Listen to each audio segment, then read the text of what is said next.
só depende dele agora. O Touro é difícil, viu? O melhor Touro que negociou a Loki. É muito difícil.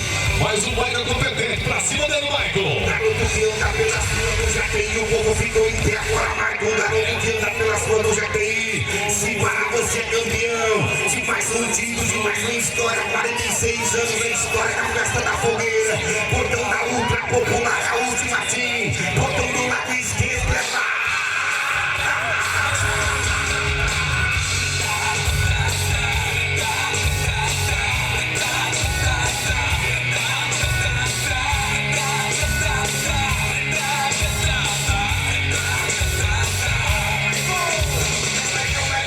Última e vai barulho, já tem deu bloco e bate novo.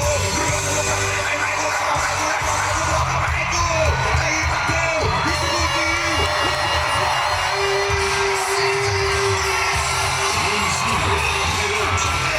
Faz barulho.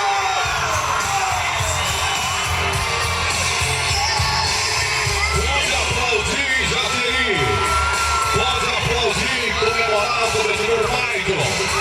Mais uma parada no Touro de Christian Loki do vencedor aqui, Luizinho. Eita, Michael, vem cá, Michael. Descemos a cadê as palmas ao Michael? Cadê as palmas ao Michael? Deixa ele abraçar, deixa ele curtir esse momento. Ele precisava de 72 pontos. Vamos ver qual é a avaliação do Leandro Siebra e do Leitor para ver se alcança a nota. Ao Michael. 85 pontos, é o campeão.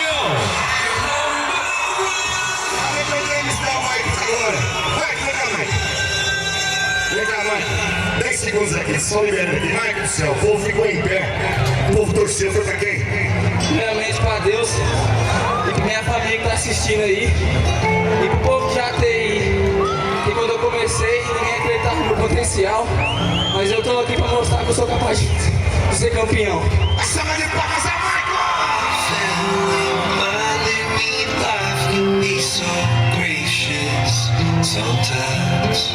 Só salva-vidas.